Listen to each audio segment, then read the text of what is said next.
Hi, this is Lara at Elliott Wave Gold with your daily analysis for Tuesday 28th of January. I'm recording the video now 1:40 p.m. Eastern Standard Time on the 28th. I'm expecting a continuation of downwards movement probably for another couple of days. We should see more red candlesticks for probably 2 more days. The short-term target for the next 24 hours is 1217. The short to mid-term target for the downward movement to end in a couple of days is 1198. Over the next 24 hours, I am expecting an increase in downwards momentum. I have just the 1 hourly wave count for you today.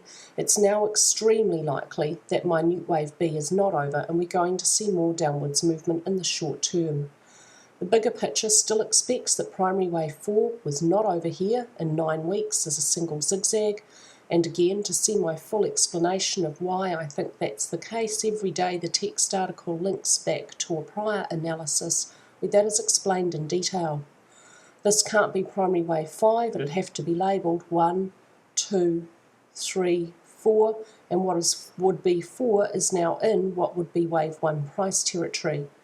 So this is a completed 3-wave structure, and it's most likely a zigzag in the opposite direction joining the 2 structures of a double combination. Primary 2 was a running flat, so primary 4 is unlikely to be a flat because it's likely to show structural alternation with primary wave 2. Primary 4 is unlikely to be a double zigzag because this X wave is 99% the length of the first upward zigzag labelled intermediate wave W. Double zigzags don't usually have X waves that are that deep. Primary 4 is most likely to be a double combination, and they are extremely common structures, which means the second structure in the double is most likely to be a flat because the first was a zigzag. The second structure is most likely to be a flat, but it could also be a triangle, but that's much less likely because flats are extremely common. So what all that means is the first upward wave is likely to subdivide as a 3-wave structure, and the first part of it subdivides as a 5-wave leading contracting diagonal, which means minor wave A is subdividing as a zigzag. We have a 5, an incomplete 3 for B, and then we'll have a 5 up for C. Within the zigzag, minute wave B may not move beyond the start of A, below 1180.84. Minute wave B is unfolding as an expanded flat correction, subdividing 3, 3, and an incomplete 5 down. When A is complete, we'll have minor B, which may make new lows. Within a flat, B may move beyond the start of A, and when that's done, we'll have minor wave C up to complete intermediate wave Y.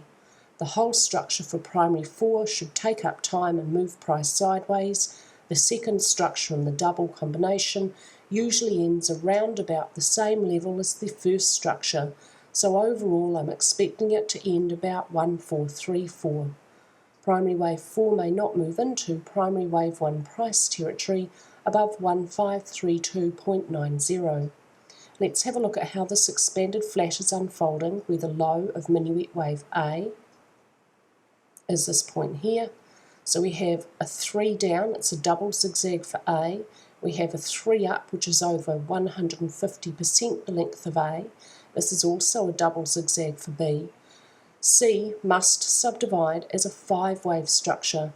We have an impulse here for the first wave, a flat for the second wave. We need an impulse down for the third wave, and it will reach 1.618, the length of the first wave, at 1217. Now there's more structure to the downside to analyse. The structure's becoming clearer, and instead of 1212, I expect this is the first wave. It subdivides very nicely as a simple impulse, and here we have a perfect regular flat correction.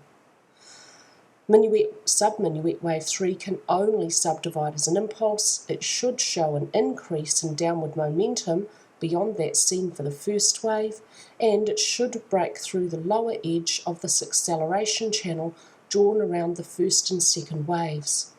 Along the way down, any upward corrections, and microwave 2 may be incomplete. If it moves higher, it should find resistance at the upper edge of this channel, and it can't move beyond the start of 1 above 1261.92. When sub-minuet wave 3 is done, we should have a small fourth wave correction, which should be over well within 24 hours. It should not show up on the daily chart, and then more downwards movement to the target at 1198, where minuet wave C would reach 2.618, the length of A. This target fits nicely with the short-term target, and it also is more likely that C will be 2.618, the length of A, rather than 1.618, because minuet wave B was so deep, over 150% the length of A. Overall, this target may be met in a couple of days. If we see movement below 1231.69, which is extremely likely, I'll have more confidence in this wave count, more confidence in this target. At the daily chart level, this is still the triangle possibility for primary wave 4. It's entirely possible that instead of a combination, it's a contracting or barrier triangle, a zigzag for A, a zigzag for B, we need a single or double zigzag for C, and then D and E. The expected direction in the short to mid-term for this alternate is exactly the same.